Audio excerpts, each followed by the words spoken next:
¿Qué está pasando? Bueno, más o menos lo que se venía hablando, es decir, si bien había alguna duda respecto a si se iba a presentar ante la justicia, pero Mm, lo hizo, y bueno, está siendo imputado por varias causas, obviamente que sus abogados ya están trabajando sobre el tema, y lo que venimos hablando de que esto es una cuestión netamente política, digamos, más allá de los cargos, y digo, ¿cuántos cargos, si podemos reflexionar, porque algunos hablan, y yo leo sobre, bueno, qué ejemplo en Estados Unidos que hasta un expresidente mm, tiene que rendir cuentas Como ante un la ciudadano justicia, común. en esa justicia nadie se salva, Mm, todos tienen bueno, que dar la cara ante la justicia en Estados Unidos, y esto no es cierto, digamos. Es decir, ¿cuántos expresidentes de Estados Unidos deberían dar al menos algunas respuestas, ¿no? mm, Respecto de lo que ha hecho, tanto en sus políticas dentro del país como fuera, en su política exterior fundamentalmente, ¿no? Con todas las acciones que ha tenido Estados Unidos. Eh, Así que me parece que es una cuestión netamente política, digamos. es político. Es político, y más allá de lo que uno opine sobre la figura de Donald Trump, bueno, que es misógino, que bueno, no tiene un desprecio por las minorías en Estados Unidos, y demás.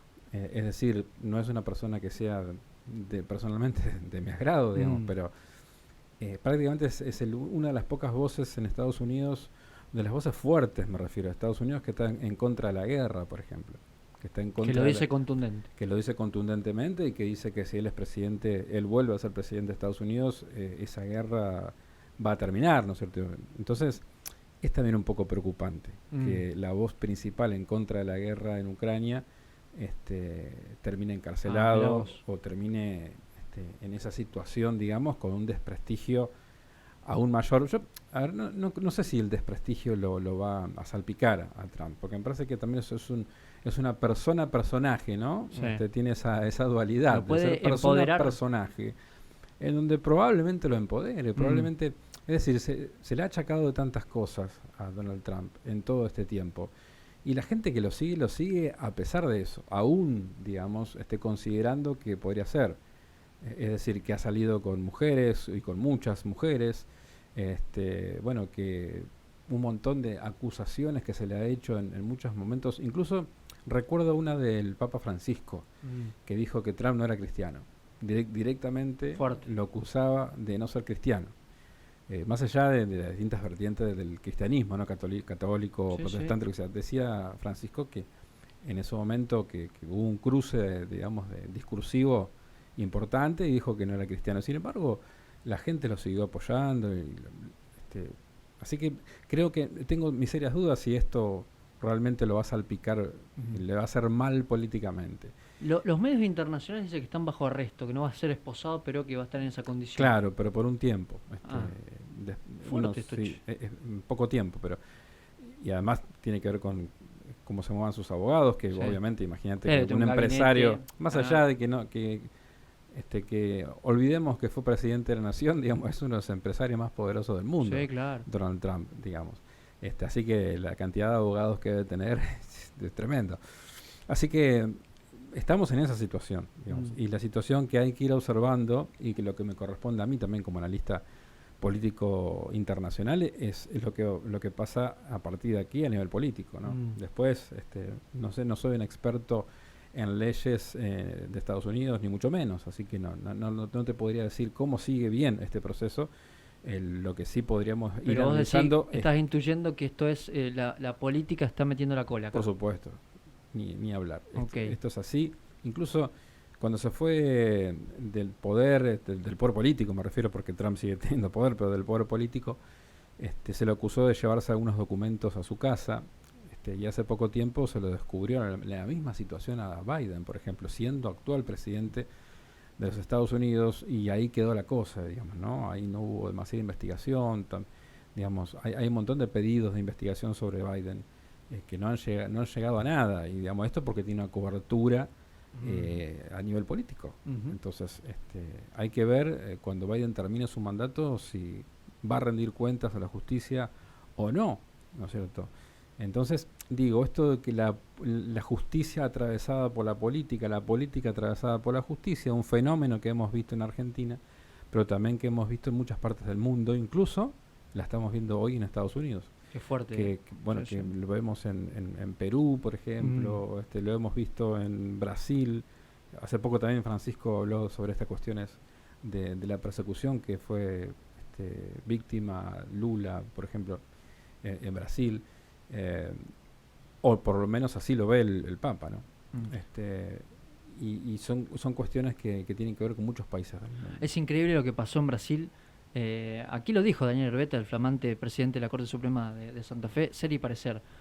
Un entonces juez juzgando a Lula y después siendo el ministro de Bolsonaro. De Bolsonaro. Claro, exactamente. Escandaloso. Pero para que la gente entienda, digamos, que estos procesos no hay inocencia.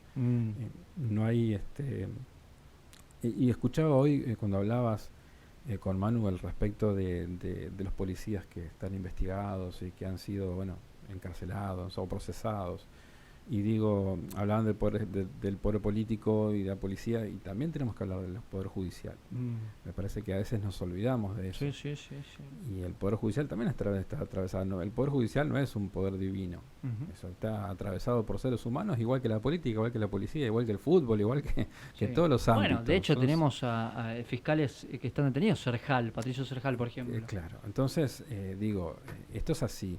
Y este fenómeno de esta cuestión de la judicialización de la política y de la politización de la justicia, obviamente que no le hace bien a ninguna democracia, a ninguna república, porque para eso fue pensado la república, la separación de poderes, ¿no? Si no, sería el Ejecutivo quien... ¿Qué es lo que está pasando también, por ejemplo, en Israel? Que el primer ministro tiene un proyecto para que los jueces, incluso los de Suprema Corte, sean elegidos por el poder político en el Ejecutivo de Israel. Y la gente se puso en contra y salió a la calle, y custodiando un poco la libertad y la democracia y la nivelación entre los poderes y este contrapeso que deberían tener los poderes. Si no, sí, claro. Digamos, también las denuncias que le hicieron a Bukele, ¿no? En El Salvador, en este mismo sentido.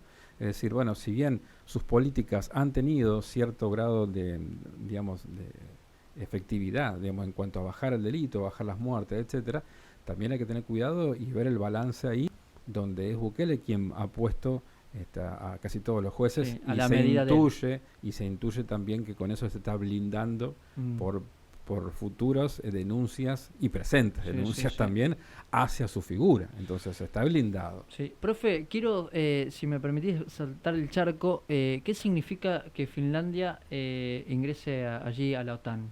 ¿Qué es esto? ¿Qué está pasando en ese sentido? Hace un tiempo, justificada o injustificadamente, porque Rusia dijo que no tenía ningún problema con Finlandia, digamos, no tiene problemas limítrofes, o que tiene una frontera común bastante extensa. Había dicho que no tiene conflictos con Finlandia. Finlandia solicitó la incorporación a la OTAN, a la Organización del Tratado del Atlántico Norte, una alianza militar, absolutamente militar. No estamos hablando de algo como la Unión Europea, que tiene que ver con la política, tiene que ver con la economía, con el comercio, con los derechos civiles y demás. Estamos hablando de una organización militar. A lo cual, Rusia, obviamente que Rusia lo ve como algo negativo. Para entender la OTAN, ¿quién es su accionista mayoritario? Estados Unidos es la cabeza de la OTAN. En realidad es una organización que está un poco al servicio de Estados Unidos, ¿no? Una organización militar. Sus dos principales accionistas, entre comillas, si fuese una empresa, son Estados Unidos y el Reino Unido. Pero también está Alemania, también está Italia, está Francia, está España, que ingresó en los 80. Es decir, ahora ingresa Finlandia y está ahí en la gatera, por decirlo de alguna manera, está Suecia también. Fue detenido el ingreso un poco por Turquía, ¿no? Y Hungría, que fueron los países que estuvieron más en contra, porque para que un país pueda ingresar a la OTAN, todos los otros países tienen que dar su acuerdo. No es que es la mayoría, la mitad más uno, lo que sea. No, acá el 100% de los países tienen que dar lo que él. y demoraron un poco ese beneplácito, digamos, tanto Hungría como Turquía, a lo cual obviamente que lo presionaron bastante para que puedan dar el ok.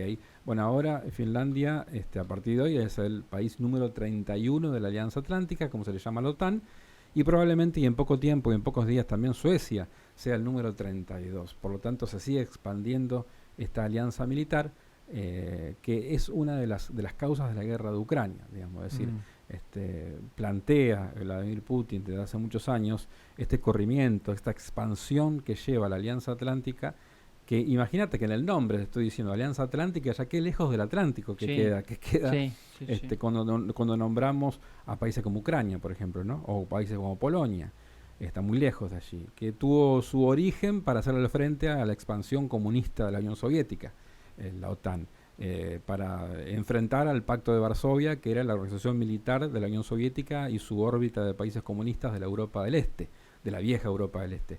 A partir del año 91 pierde razón de ser realmente la OTAN porque el Pacto de Varsovia se desarticula, digamos, entonces ya no existe una amenaza comunista, Rusia pasa a ser capitalista, ya no hay realmente una amenaza. Sin embargo, la OTAN, a raíz de instigación de parte de Estados Unidos, se sigue expandiendo, se sigue haciendo cada vez más grande, y eso obviamente que Rusia lo toma como una amenaza a su frontera, que cada vez esta organización está más cerca de su frontera. En realidad ya está en su frontera, ¿no? Sí. Si hablamos de los países bálticos, están ahí con soldados británicos, soldados norteamericanos, con armas norteamericanas, etcétera, etcétera. Así que por supuesto que no es una buena noticia, digamos, que Finlandia o que Suecia sean parte de la OTAN. Las buenas noticias es que haya acuerdos diplomáticos, charlas para buscar consensos. Esas son buenas noticias, ¿no?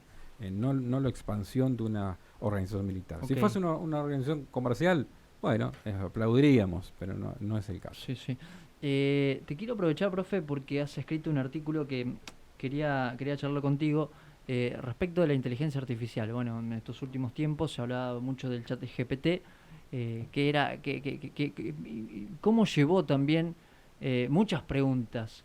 Vos conectaste la inteligencia artificial con el pasado. Escribiste un artículo que está en Despacho Digital, pueden ingresar, con el título Inteligencia Artificial, Ciencia y Ficción. Contame brevemente lo que puedas, qué significa esto. Mira, en realidad yo no soy un experto en inteligencia artificial, por lo tanto, pero lo conectaste muy bien con la historia. Por lo tanto, digamos, no van a encontrar una cuestión que yo hago un análisis en profundidad respecto de este adelanto. Pero sí de los adelantos, y yo creo que el ser humano tiene que ser muy cauto con todos los adelantos tecnológicos que hay. Y si vamos hacia el pasado, digamos, podemos ver que en algún momento esta seducción que resultó a la humanidad, la ciencia, los adelantos científicos, lo llevó a determinados desastres, ¿no? Y uno de los grandes desastres que se fueron alegremente hacia ese barranco, digamos, y fueron todos cayendo por el barranco, fue la Primera Guerra Mundial, digamos. Toda la alegría y el optimismo que tenía la clase más alta, digamos, por decirlo de alguna manera, el poder, a través del desarrollo científico de los años del siglo XIX, por ejemplo, con las banderas del capitalismo, la bandera del liberalismo y del positivismo, terminaron haciéndose trizas, digamos, por alguna manera, esa soberbia humana en 1914, cuando comienza una guerra que iban todos contentos, porque la crónica lo dice así, la crónica del momento, iban todos alegres a la batalla. Los soldados también, porque estaban acostumbrados a guerras muy rápidas, ¿no? Que se definían en poco tiempo, digamos, campañas de 15 días, de un mes, de 2 meses, 3 meses a lo sumo. Y sin embargo, duró 4 años la Primera Guerra Mundial, en aquel momento se llamaba la Gran Guerra, porque todavía no estaba la Segunda, entonces no era la Primera Guerra Mundial, era la Gran Guerra, y terminaron con más de 10 millones de muertos. Y 2 años antes de que comience la Primera Guerra Mundial, hay un hecho que también sacude al mundo, que es más bien simbólico, que tiene que ver con el hundimiento del Titanic. El Titanic como símbolo de la ciencia, como símbolo de la inundabilidad, digamos, que era imposible, digamos, claro, este barco, aeronave, ¿cómo se iba a hundir? Y que el Titanic era prácticamente eso, el desarrollo, el ser humano a través de la ciencia pujante y demás, y termina en el fondo del océano. Qué metáfora. Lo cual no tiene que ver, a ver, lo que yo digo no es que esté en contra del adelanto científico técnico, al contrario, yo creo que es muy bueno, pero no es un fin y no es un bien en sí mismo. porque tiene que ver con el uso que le da al ser humano Claro. y las formas. Por ejemplo, la energía nuclear para muchas cosas es positiva, pero para los fines bélicos Sí, estamos te mata, hablando sí, de sí. la amenaza Mm. de la destrucción propia del planeta. Y digo, en aquel momento, todo lo que pasó en la Primera Guerra Mundial, el desastre, muchos desastres que ocurrieron en aquellas épocas, fue anunciado por escritores, científicos, intelectuales. Y en esa nota nombro algunos, escritores como Julio Verne, por ejemplo, Mm. o tipos que escribieron economía y política como Marx, por ejemplo, o literatos también como Dickens. Bueno, un montón escribieron sobre esto, pero parece que el ser humano quiere autocumplir estas profecías, ¿no? Parece que, bueno, le están diciendo, vas hacia el desastre, no me importa nada, dice el ser humano, y va al desastre.